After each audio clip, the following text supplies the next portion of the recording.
Welcome back. Welcome back. Welcome back to Unfiltered Unspoken. And we're going to keep bringing it to you. Like we said, we have another special guest, Krystal J. We call her the goddess. It's the goddess, right? The empowerment Empowerment. goddess. Empowerment goddess. And we're going to bring it to you. She's going to tell you, we're going to start, from the traumas into the healing. And she's going to introduce herself. I'm not going to say no more. I'm going to just bring her right on up. All right. So I'm Krystal J. A trauma consultant, mom, author, speaker, and I have worked with many women to break addictions and trauma bonds and just learn to live their life authentically with purpose and passion and to start thriving as themselves and to just live a healthier life, um, being independent and not letting triggers take control over their life. Awesome. Excuse me. We love the message. You on mute. I don't know if you were saying anything, but you muted. No, you good. Okay. All right. So, just to go into things, I guess what is your earliest experience of trauma yourself? That you can share with us. Yeah. So, um, my earliest experience, I would say, is more of the the generational trauma. Growing up, I grew up with in the household with my grandparents.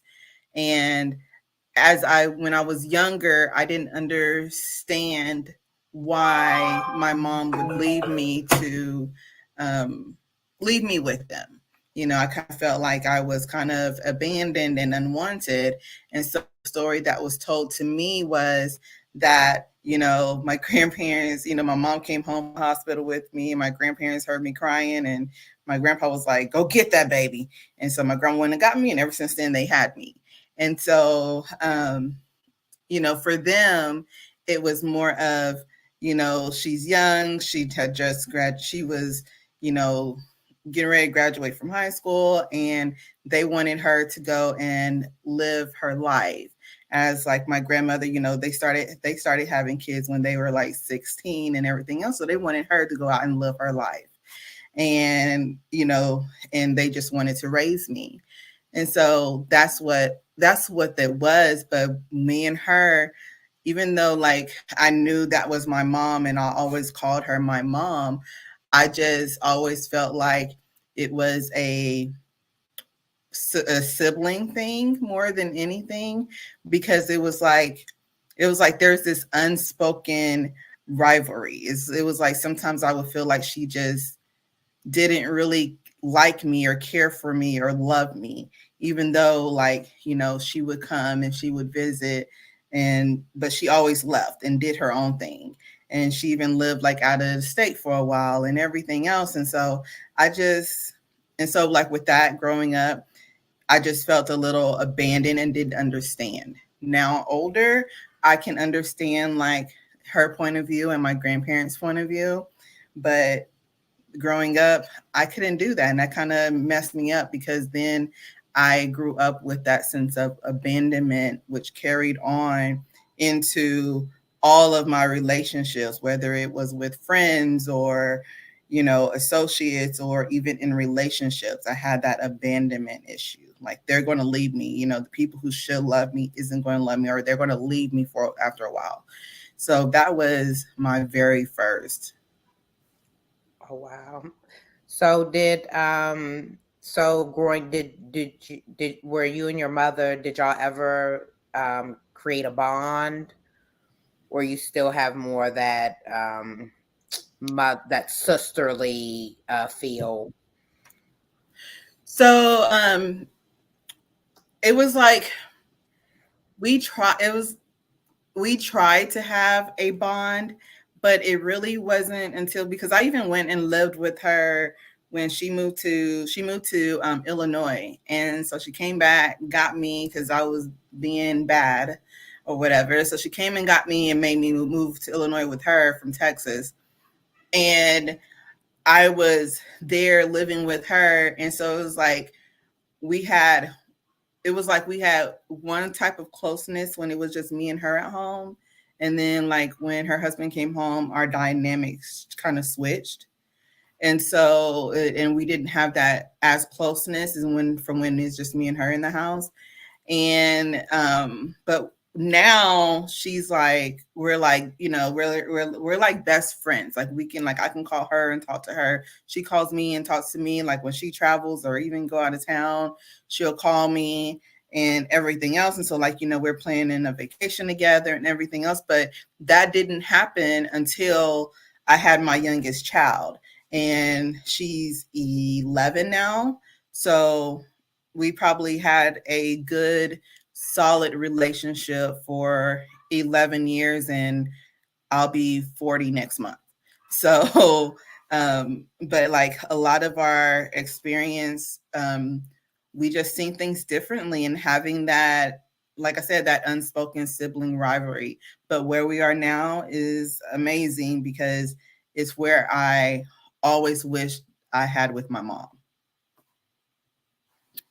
Now, do you think, just kind of looking at things in retrospect, um, were your grandparents more so pushing for your mom to kind of, branch out? Like, was there ever moments where, she tried to have more of a hand in raising you and they kind of were just like, we got this type of thing? I know that happens sometimes. Or was she just more so in the flow of like, yeah, well, I'm going to just go live my life?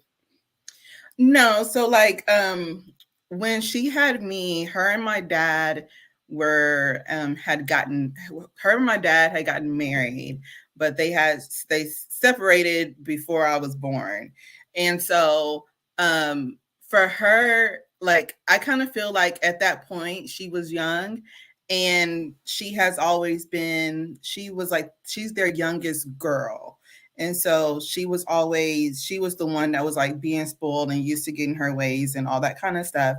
And so I kind of feel like my grandparents seen it as they're helping their daughter. And I definitely think like at first she was probably definitely like around more and everything else. But as time went on and seeing like I kind of took that space where she was, and then, you know, things that they would make their own kids do. You know how grandparents are. They their own kids they do one way, but then their grandkids is a lot more lenient.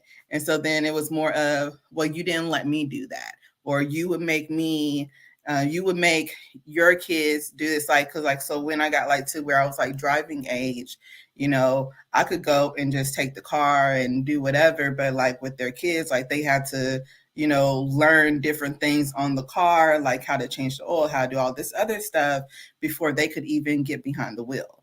And so like I learned that stuff, but I just didn't have to learn it in the order that they did. And I was just spoiled rotten and got absolutely everything that I wanted. But I had my oldest um, when I was 18, like 2 weeks from my 19th birthday. And so I had my oldest.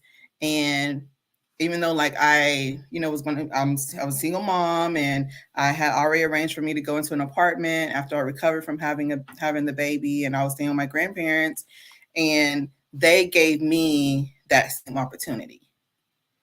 And even though I said no throughout the years while I was a single parent, like they kept like coming to me, let us have them. You go live your life, go and do the things that you should be experiencing at this age. And so then I was like, okay, I kind of get it. Because, it's like, okay, life would be easier. They are stable and, and everything else. And I'm like, I'm doing the whole single mom life. And so it's like, of course, we all live in the same city. So I can go and see him anytime. I can get him anytime and everything else. But for me, it wasn't an option because I didn't want him to grow up with that abandonment feeling like I did. And I was gonna say, I have a twofold. Do you think your grandparents like enabled your mother? Because it's like a pattern, right? Mm-hmm. They enabled your mother, and also for your, I guess that would be your aunts and uncles that were there, your grandparents. Those were your aunts and uncles that you would get priority over your aunts and uncles. Did they? Mm-hmm. Did it create a resentment towards you? No, so like for me, um, for them, for my grandparents, they always seemed like they just wanted their kids and grandkids to live the best life possible. And I think that was more of because, you know, back in their day, it was normal to have kids young and get married young and all that kind of stuff. And so for them, they were like, okay, y'all are older than us, but y'all could still go live your life, go do things that we didn't do and everything else. And so I think that's the way that they were seeing it. And then my aunts and uncles, no, like to them, I was also like the baby to them because I was oldest grandchild.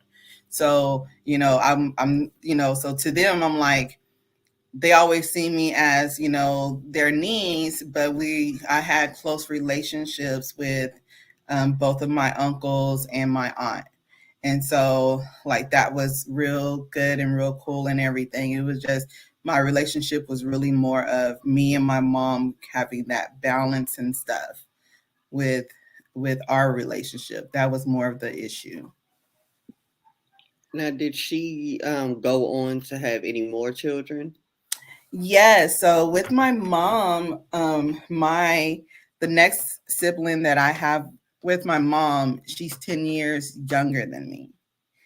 And so when my mom had her, um, she kept her. And so she was raising her, and she was actually engaged and everything when she got pregnant with my sister, but then that ended up falling apart.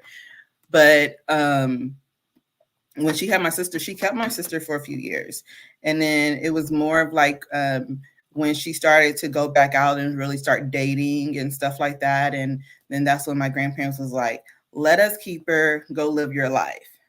And so then it was me and my baby sister at my grandparents' house. And so my sister was with my grandparents probably I was 17. So she was with my grandparents for about 5, 6 years.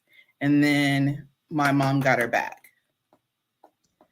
Okay. Wow. And then she was raised with my mom. Um, and then after that, my mom I have a brother with my mom. So she had that. She's always had him, her and her husband. And then my youngest brother, he is 6 weeks older than my oldest.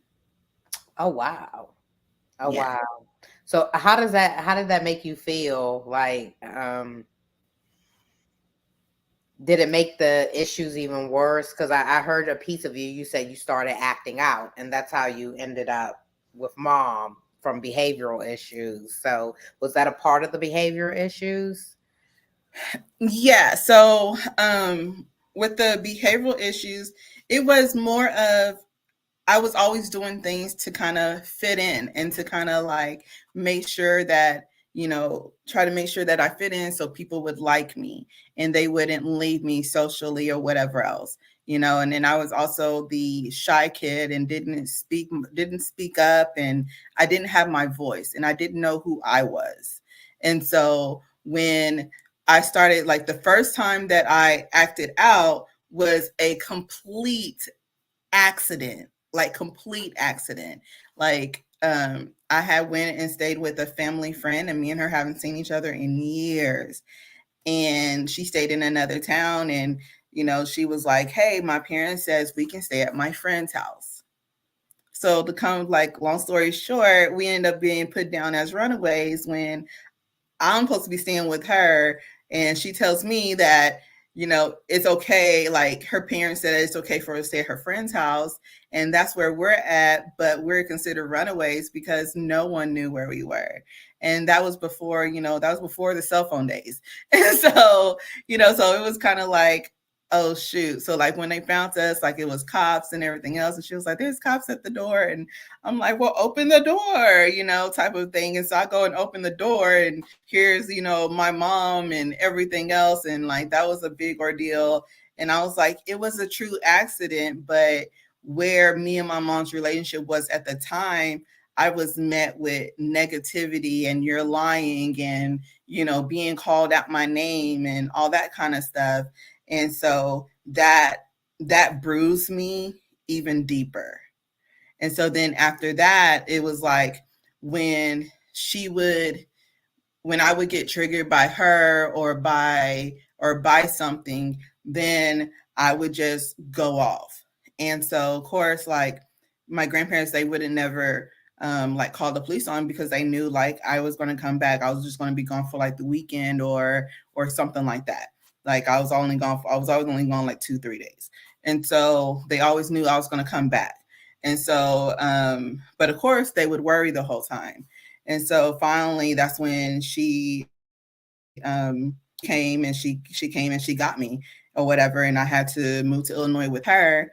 But then, like I said, even when I went to Illinois with her, our relationship was dependent on the time and if her husband was at home or if he was or and stuff like that. So it wasn't like it was a true relationship. I felt like it was kind of fake. And so like, and then like what kind of even bruised our relationship even more, even though it was like I'm with my mom and it was better than not being with her because we were having some type of relationship and getting to know each other.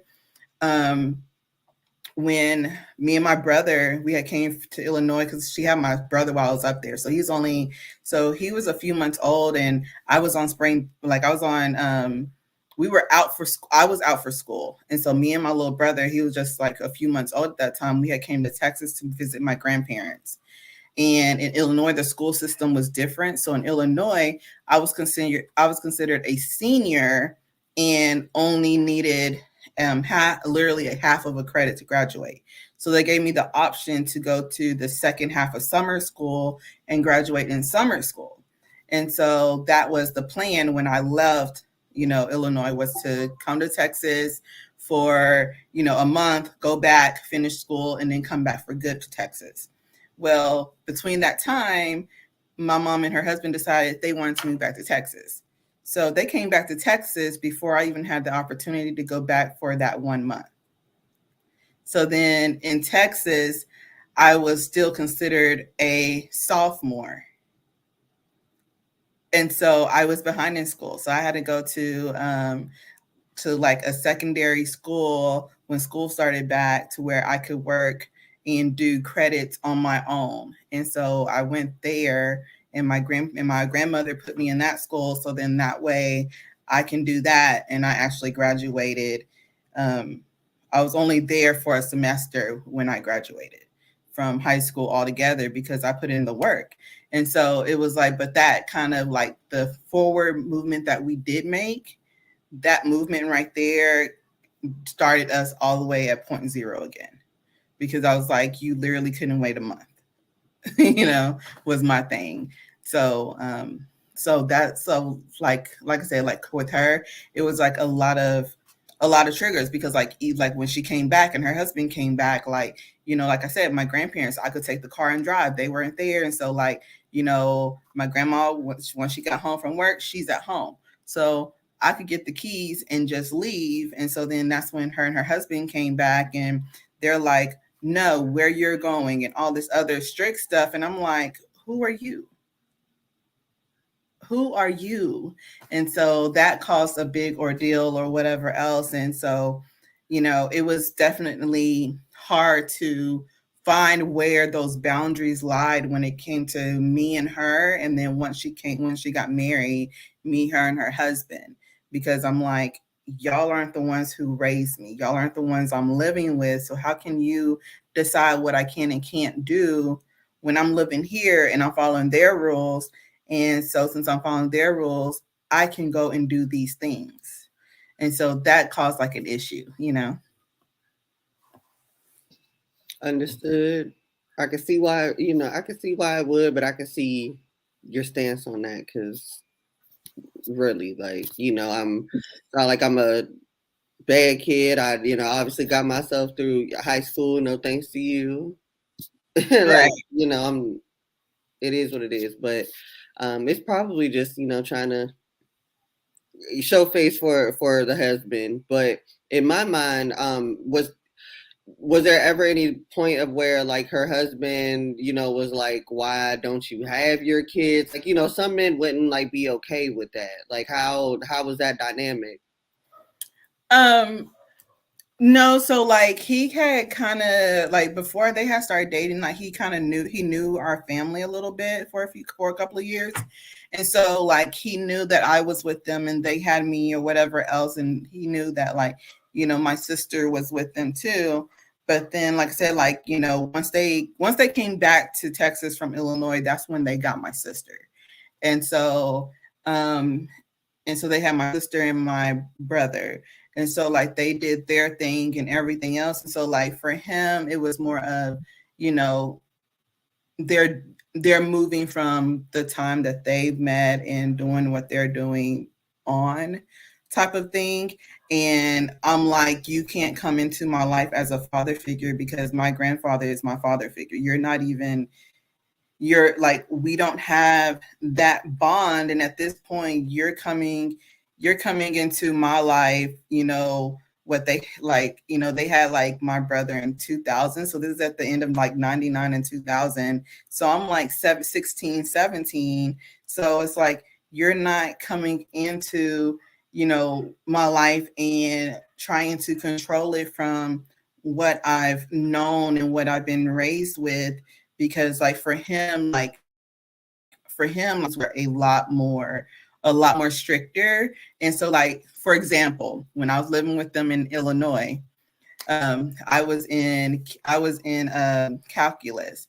And so I came home and I was like super excited, and I had gotten an A on a test. So my mom was excited, telling me how happy she is and proud and all this other stuff. And she was like, call your grandma in Texas. So we call my grandma, we tell grandma and everything else. And then when her husband comes home, she was like, tell him, tell him, tell him. And so I tell him, and then okay, but it should have been an A+. Oh And wow. so like that kind of was like, dang, like you bruised, like that was another like boom, like you bruised me, because I'm doing good. And then that was like always my thing. It was like I was always like the good kid and behaved and everything else. And so like I said, like I didn't even start acting out until that truly accidental experience. And then after that, it was like, you don't want to believe nothing I say. I'm still calling all these names and everything else. And I am believed to be, you know, out there and being fast and everything else. And I was still a virgin, but I was being told that I'm being fast and that I'm a whore and all this other stuff. And I'm like, I'm literally a virgin out here. And so, it was just like that was triggering, because it was like, okay, so like, now that I'm older and that I went through and I processed it, I also think like the only times that I would really get a real reaction and everything else from her was either when I'm sick, hurt, or I'm acting out. And so I kind of like, even though like I would, act out and like leave for a couple of days when something with her would trigger me, at the same time, I think since that's the most that I would get her attention, then I would go, because I knew like she was going to say something. So it was like, I'd rather you say something to me than nothing at all. Mm-hmm. And so now I know that that was unhealthy, but back then it was just second nature. I didn't even think of it like that. Mm-hmm. So I hear granddad and stepdad. Where is dad through this whole So process? Dad in this whole process was hardly ever in the picture. Me and him didn't start getting a relationship until I was like completely grown. And it was, we probably had like a real relationship for like 3 years, to where like he was coming and visiting me and I was going and visiting him, and he was taking my kids and taking them fishing and everything else. But unfortunately, he ended up passing away in that, with that like a little bit after like those 3 years, like that 3 to 4 year mark. He unfortunately ended up passing away. So like I was with him, with my siblings that I have, through him. And so that was a very hard experience for me, because I was finally building a relationship with my dad. I finally had a relationship with him, and a true relationship with him. Every few years I would see and everything else. Like we had a true relationship. And I was actually calling him dad, and we would get on the phone and we would talk, and he would give me advice. Like we had like a true relationship finally. And so he ended up with colon cancer, and he ended up passing away. So I came back from, I was married and I was in Georgia at the time. And so me and my youngest had came down to be with him because he was on hospice and everything. So that was hard, but I'm just blessed that I got those 3 years with him of a true relationship.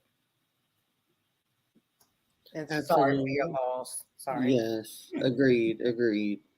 And I just want to go back because I had a kind of a extra question in regards to talking about your stepdad.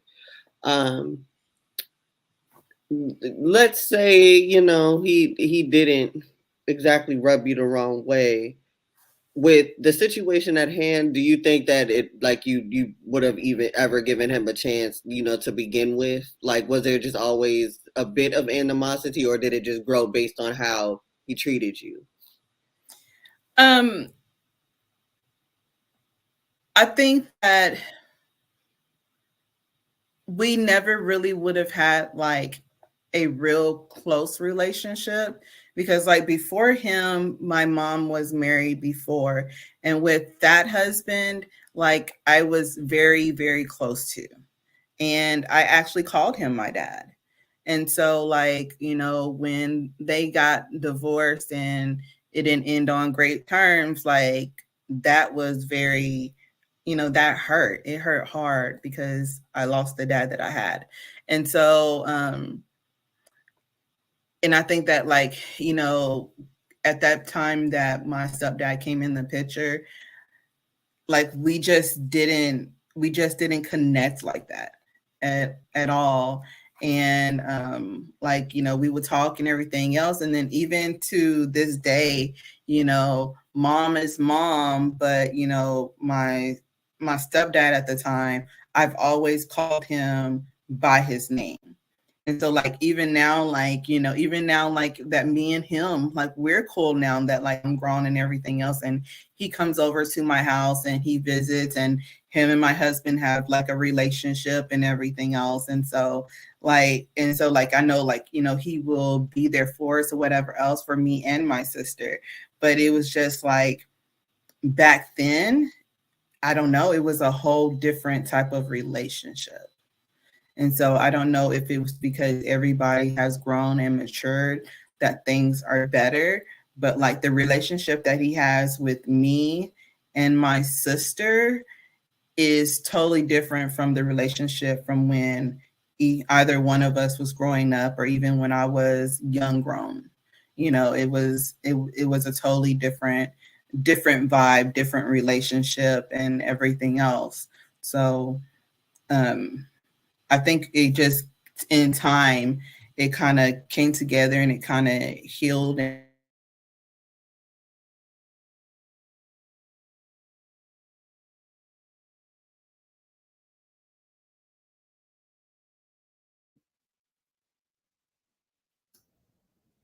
else. And like I know, like, Krystal,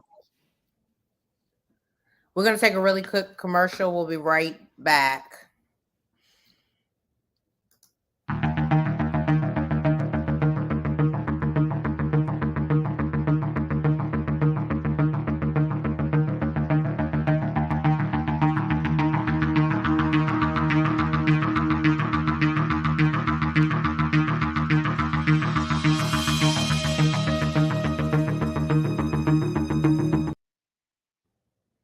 Okay.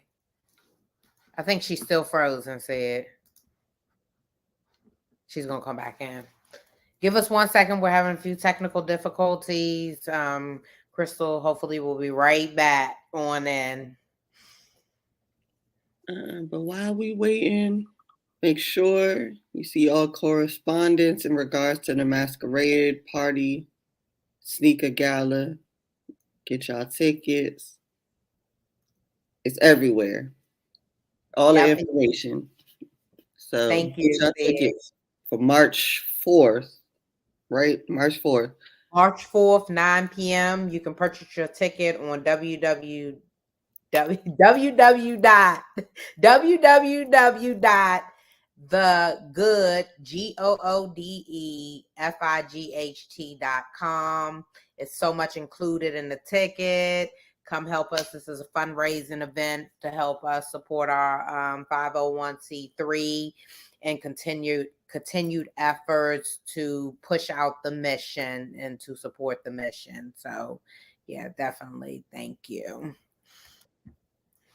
Oh, Krystal's back. Hey. Yes, I am sorry. The complete internet went out around it. So yeah. So I didn't go to my No, it's okay. It's okay. My hotspot. So all right, you back. But where we kind of stopped, I know we were kind of talking about your stepdad there. But I did have a question to go into, but I totally forgot. So we're gonna hop back. Oh, I did remember. Now I know it seems like the stepdad you had him for a while, but before that, it kind of seems like, I don't know your mother, and I'm not speaking bad about her, but she did, have a couple of relationships. And I know in retrospect when I, as a child and we see it, but we don't really, it's not like sinking in as an adult. And, I sit and think about what possibly could have happened, or, what I understood as a child versus as an adult. So were there any of, I guess, the flaws that contributed to, the conflict between you and your mother? Did you see that playing out as a reason why, there were so many relationships as well? Was there any like correlations, or anything that you put two and two together with? No, like when it came to her and her relationships, I literally don't really know too much because like I said, we didn't have that thing at all. We were not there. We didn't have that bond, or like I said, I wasn't even around her like that. And so, like I said, she would come to town or whatever else, but like I never really went to go live or stay nights or that like stuff like that too often. So I really don't know too much about like her relationships, whatever else. The only one that I really know a lot about is the one that I called, the one that I called dad. And, and I spent a lot of time with them and everything else. But other than that, I don't know too much. And so, at this point, I just look at it as she had to go on her journey to get her to where she needed to be in life, because now she is the best mom. All of us love her and cherish her, and she's there for us. And we all know we can go to her and talk to her and everything else. And so I think that she had lessons and things that she had to learn and figure out, and she went on her journey, and now she's just better prepared and equipped for us as adults and everything else, because her life bringing and our life bringing was different. And so I just see it that way, that, now that, she's been through those lessons and everything, and she's doing awesome. And, she's doing her thing. So I can't complain, and I'm just really happy for her. But I just think that she had life lessons that she had to go through and things that she had to personally heal from. And I think that now that she has done that, she can be her best self. Okay. So let's digging into that. It's good that you're transparent about identifying where your behavior issues came from as a child and why you acted out for attention, and leading into that. It's also a beautiful thing that you have forgiven and you have forgiveness, because sometimes it's hard and a lot of people hold on to their childhood traumas and it taunts them. So going into next, you took those childhood traumas, abuses, and you flipped it. You're doing some different stuff. So can you tell us a little bit about that? Yes. So one thing that I have always told my sister, um, was that I wanted her to learn from my lessons.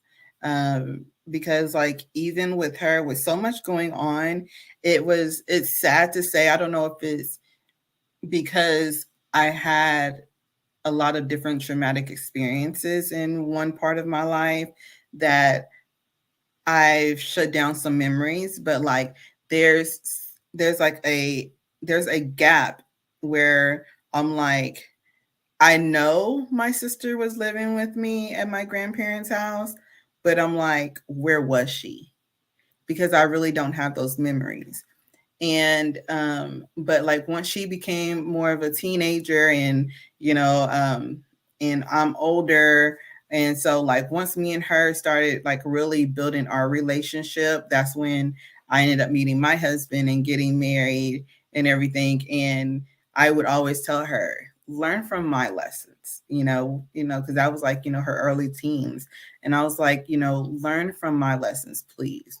And so she would call and she would get advice, and she's always seen the things that I've grown through.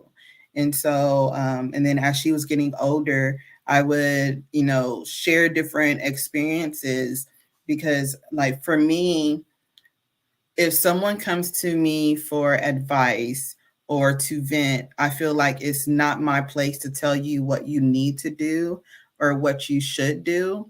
But what I do is more of, if I have an experience that maybe could relate, then I'll share my experience and what I did and what I thought about that outcome that happened for me, or if I would have changed something differently. So then in that way, they can decide what's right for their life and their journey. And so, and that's how it's been with my sister and people that I've met throughout the years. And it's been something that have solidified relationships, but then it's also been something that has broken relationships, because not everybody is willing to be acceptable to just the openness, because I'm not the type of person that's going to tell you what you want to hear, And so um along with my sister, and just her learning from those, and me just being really transparent and learning and sharing my story, it has assisted other young girls and other women to not have to go that long roundy route that I went through and go through those traumas, because like I've had it to where I was betrayed by friends. I've been raped before, and all this stuff. And so it's like been in a relationship and I just knew I was in love. And and then like after the relationship, I was like, dang, you was a young dumb female at that time. And I was like, because I'm thinking, okay, I'm picking him up, taking him to go and like go, I don't know, like one of the things was like I was like so crazy to think that like I was taking him to go run an errand for his mom because his car was in the shop and he had to go upstairs, and like this old lady that he's giving stuff to is so talkative that he's up there for like an hour and I'm downstairs in the car. And so I'm like, and I'm pregnant at that time with his child. And I was, my oldest child's father or whatever. And it was just like different things through that relationship, like, different embarrassing moments in that relationship that I know now was that was intentional. But during that time when I was going through it, I didn't know and I had no clue. And so like I even share like those things because a lot of times when we're going through those things, we don't realize that we're being emotionally or mentally abused, there's one girl who I just absolutely knew was like my best friend, and I go with her to go visit her friend and everything else. And his homeboy is trying to rape me, and I'm literally in the house screaming for her name, telling her to come help me. And she doesn't come, but the guy that her boyfriend comes and like literally like and saves me and fights his friend. And she's literally sitting in the same spot, not budging. Are you Like she did not serious? budge at all.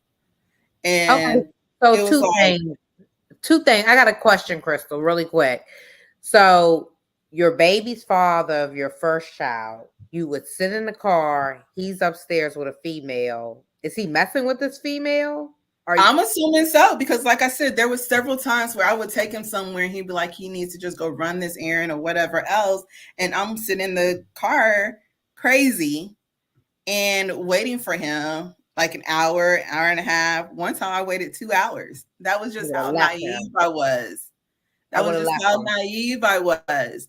And come to find out, I know the time. I know a couple of times we did go. It would end up being his first baby mama's house, his first baby mama's apartment.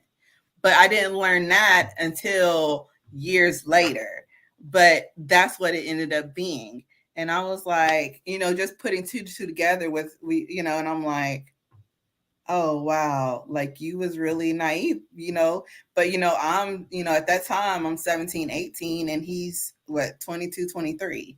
But that's a So part of that abandonment. You're looking for love piece, right? mhm, yeah, looking for love, just willing, just dealing with everything, not necessarily looking out for myself, looking for that acceptance, not wanting to put nobody down, not wanting to make it to where anybody wants to leave me, and I dealt with that a lot, especially because like even with like relationships, I've had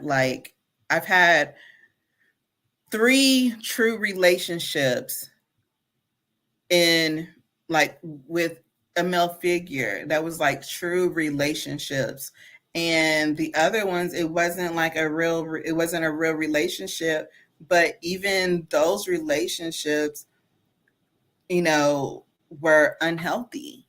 And now like I can pick out different things like and so like after my first son's father, you know I ended up getting into another relationship with a guy, and and after a while, like I'm really thinking like we're together and we're solid and everything else. And then it wasn't until one night I was sitting at home and I started putting two and two together because I had this group of girls I would always go clubbing with, and one of them was like, she was all when like, and I took a break from being with them because of a different instance. Like I got sick with them and they still went in the club and had to call my mom to come pick me up, type of ideal.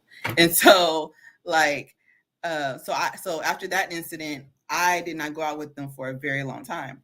And so, they were all come over to my house, to my apartment and everything else. And so like one of the girls, it was always my secret this, my secret that. And I'm like, why is she my secret and this, my secret and that, when we always knew who each other was talking to or whatever else. And so it wasn't until I decided to finally like go with them. And so I went and I visited like this guy or whatever else. And like they dropped me off, whatever else. And it was something that one of his homeboys said, but didn't say. And when I came home, I was like, I thought about it and I started putting two and two together. And so while I was at home and not always going out with them, they would all like still like everybody would still go to like the same club, whatever else, which, I already knew was happening. And but she was messing with my boyfriend. And everybody was keeping it secret. So I was like, so y'all are not my girls. They not your friends. Y'all are not my girls. That's not what it is. And so ever since then, I kind of just, I learned to, I kind of like had that feeling of it's me for me. And so, like my relationships has always been different because I'm like, even the girls who were supposed to be my girls who like I've literally been there for through everything were not my girls, and so like that kind of situation like hurt, but then it also shows me like I also go back and think about it, like I was the one with the apartment and all this other stuff, you know what I mean? And so it was like, and so like I can point out things that it was like, okay, in different situations, why it benefited and what I put up with and everything else, but not realizing that because I just wanted acceptance and I accepted the way that anybody treated me. Convenience. You were a convenience. Yeah. So, and I, yeah. Mm-hmm. And I accepted it. I accepted it. Part of it I didn't realize, but then even when I did realize and I stopped going out with them, it was like, dang, I want to go do something. I want to do this. And I'm like, you know what? But no, you don't even need to do that because the way they did you or whatever else. But like hearing them and the way they seen it and everything else, it was like, oh, well, we thought that like, you was going to be sick to your stomach for a little bit and then you was going to come in. We didn't know you was going to call your mom or you was really that sick that you couldn't budge. And there was like, we came and visit you the next day, type of situations. And, they didn't care. And so I'm like, okay, and at that time I'm like, okay, they care, whatever. And it was just me just really, like I said, I didn't know myself. And to me at that time, it was just about being accepted and being loved. And I didn't want to be alone and I didn't want to be abandoned. And being in that mind frame put me in a lot of dangerous situations. Mm-hmm. Being in that mind frame is how I got into one of the situations to where, I was, sexually assaulted because I was in that mind frame and I didn't look out and I didn't, and like not putting the fault on me because the other person is definitely at fault. But I feel like if I would have been focused on not being accepting, because like in that situation, I knew that like I'm not comfortable. I need to leave. And I had the opportunity, but I was thinking about not making the other people mad and upset. So how can you tell the audience how old you were and were you a virgin at that time? So I was assaulted twice. So the very first time that I was assaulted, I was a virgin. And it was during a football game, and our football field was across the street from a park. And so I wanted to hang out with the older kids. And so I was at the park with them. This last time I was with a friend that, well, I ain't gonna say a friend. I was with a coworker that I was trying to build a friendship with. And so that was like after I had my first son. So, but yeah, like that, like I said, that was more of, and like that incident happened from when I distanced myself from everybody because I realized it wasn't good for me, and trying to find new relationships to have and new friendships or whatever else, and just still accepting anything and letting anybody treat me any type of way. And for the majority of my life,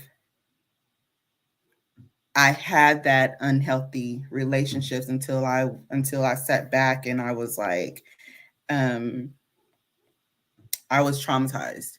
And when I realized I was traumatized because I was ready to give up.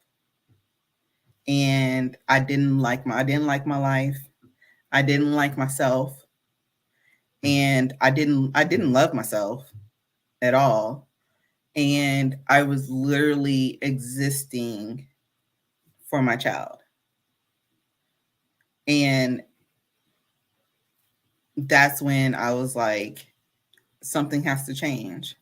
And so then that's when I started like the work to make myself better and to really find out who I was. So I went really deep into, prayer and, attending church and reading, and I went to therapy and just doing all of these things to kind of learn how to love me again and to have healthy relationships and to process the things that I've been through. Because a lot of that stuff that happened, I didn't tell nobody. Because, one of the times that I was the time that I was almost sexually assaulted, um, I had called a family member and they were like, okay, well, you're out of there now, so you're okay. And that was it. So, I didn't have no confidant. I couldn't go to my mom. My sister's 10 years younger than me, so I couldn't go to her because she definitely not going to understand. The people that are supposed to be friends aren't really friends. So it was just me. I had nobody. And so then that's when I ended up I finally ended up, and then like I just lost it. Like I didn't have no will for anything. My only reason for being was because of my child. And that's when I started working on myself and learning healing processes and everything else. And so like I did it enough to where I processed enough to where I liked myself and to where I loved myself, and I'm thinking like, okay, process and move on. So I started living life again, but it wasn't until I had a mental breakdown that I realized I never truly healed from any of it. I just was able to process it enough to get a to I processed it enough to move on, but I really didn't heal when I thought it was healing. And that's when I had to learn the difference between processing and healing, and then how to truly heal to where different triggers won't put it to where I'm back to where I'm being negative or accepting things, or getting to those bad dark places, or having extreme anxiety and stuff like that. Absolutely. And was there I guess, a particular event that, sparked going into trauma consulting? Was there like a particular like aha moment for you? Yeah, actually. So I also have a social media company, and so I've done social media, and so I had an accountability partner for that, and then um, like I just wanted to do more with women and everything else, and so like I started doing like a like I had a have females that would always come over to my house and we would barbecue and all this other stuff. And so I finally was like, you know what, let's do an empowerment circle. And we're just going to all get together because we're all trying to move forward and elevate our lives. And we're all in different spots. You know, some we're going to college, some were, you know, starting a whole new career. You know, some was trying to figure out life. You know, some was moms, some wasn't moms, but we all wanted to elevate life. And so I was like, you know what, let's do something. And so then that's when I put together a vision party. And then, you know, I called it, you know, I was like, you know, we're the empowerment circle. You know, we're going to be there for each other and we're going to inspire and empower each other and we're going to elevate each other and we're going to make sure that we're there. And so then, like, having that and then inviting others in that we felt was wanting, who was ready to elevate their lives. And, just doing that type of stuff. And I loved it and I enjoyed it and everybody had fun. And then I had the accountability partner. And then it was just that I started getting a lot of feedback and people started telling me like, you know, you was telling us about this and that you did this and this and this. And then you helped me go through this. Cause like, I would even tell them like, this is what I did. And they was like, well, how'd you do it? And so then I would tell them exactly what I did.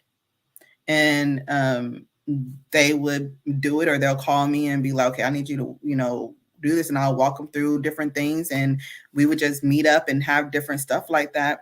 And, you know, and then hearing these women say like how much that like I've helped them and I inspire them and everything else. And then my accountability partner, she's actually the one that gave me the name, the Empowerment Goddess. And when she gave me the name, the Empowerment Goddess, I was like, what? And she's like, that's who you are. She was like, I know like I'm supposed to be helping you, but she was like, you don't know how much you've helped me.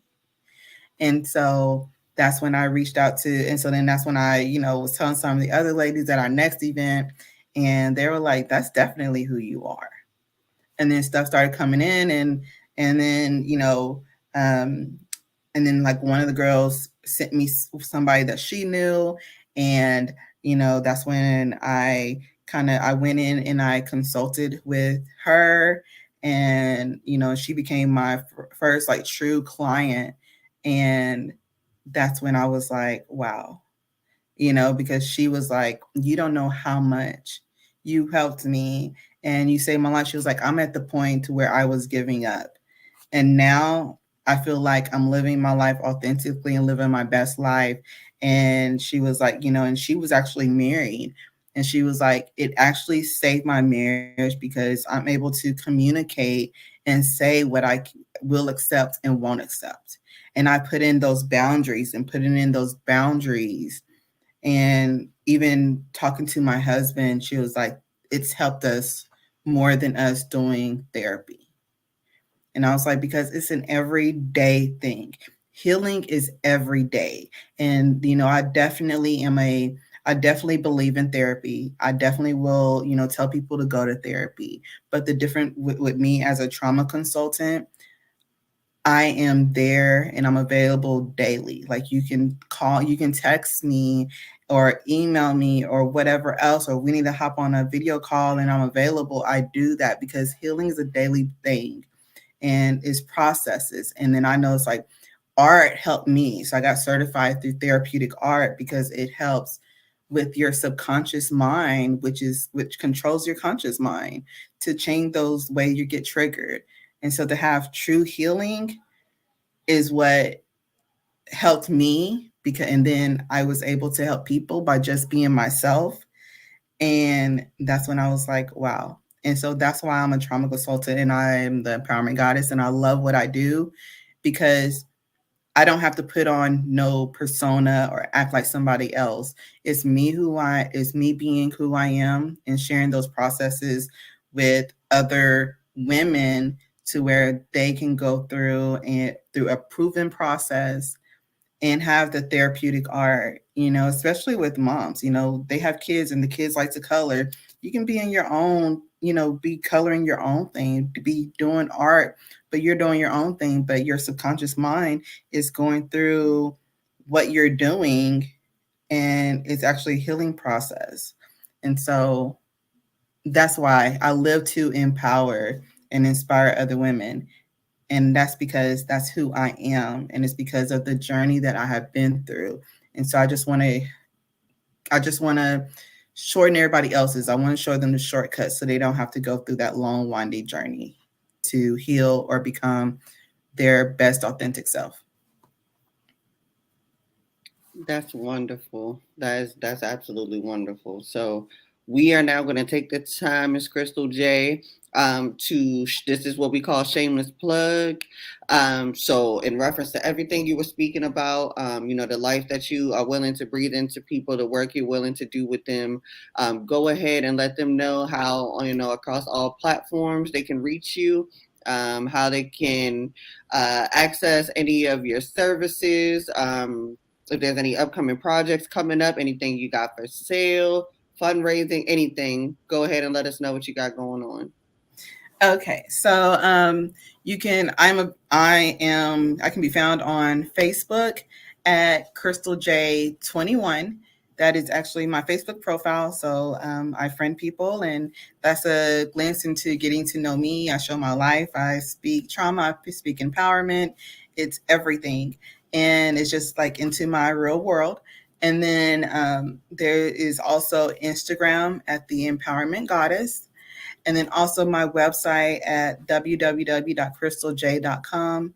You can always DM me on the social medias, or you can email me at krystaljay@theempowermentgoddess.com.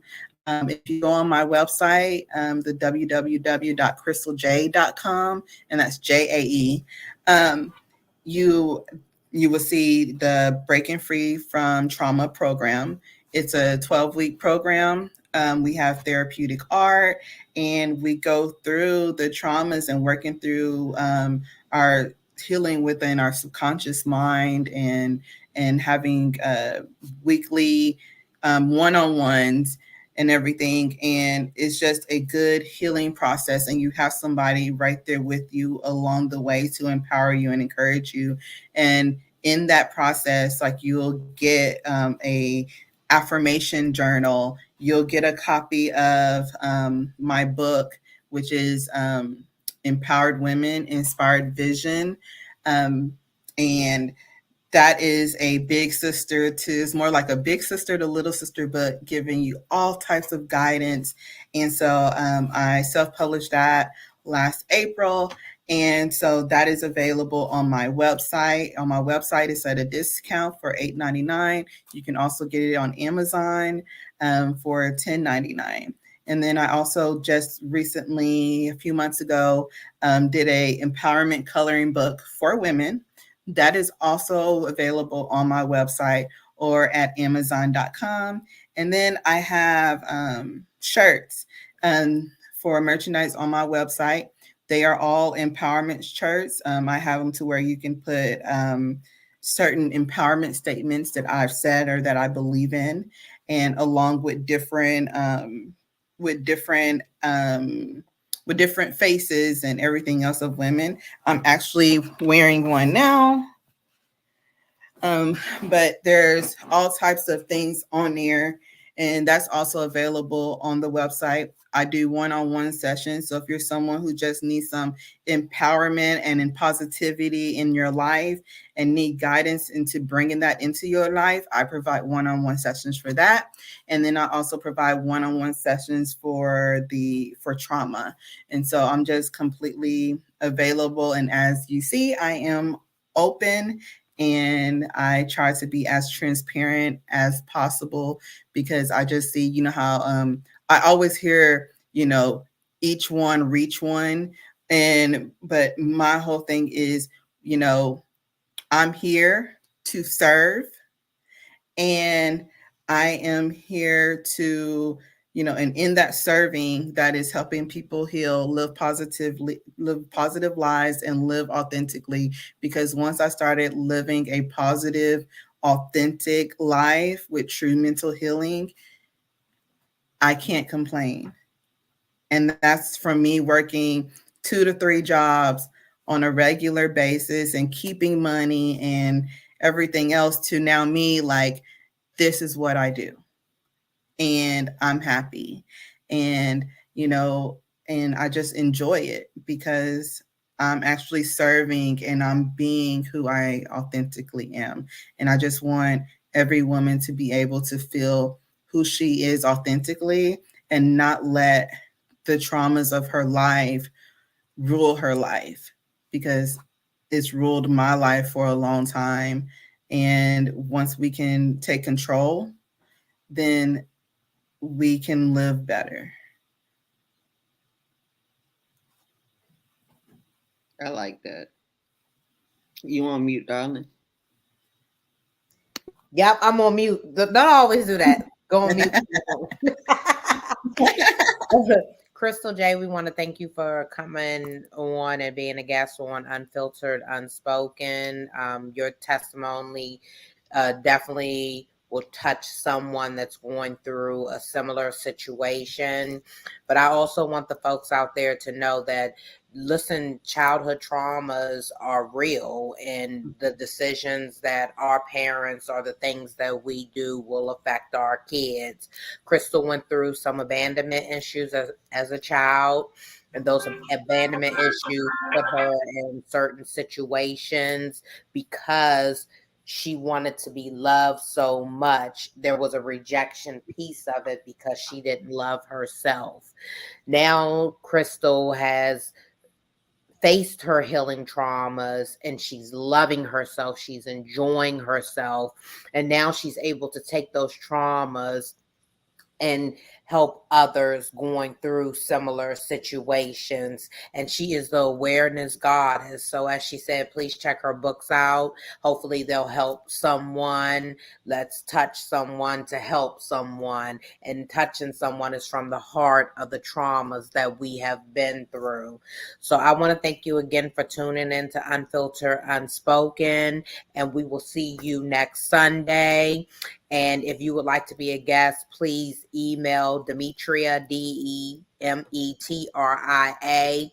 at unfilteredunspoken.com. April is almost booked out, so we'll be booking into May. I will be opening that month up soon. So please stay tuned and don't miss out, because we are helping others through life experiences and we can all heal together. Thank you for tuning in to Unfiltered Unspoken.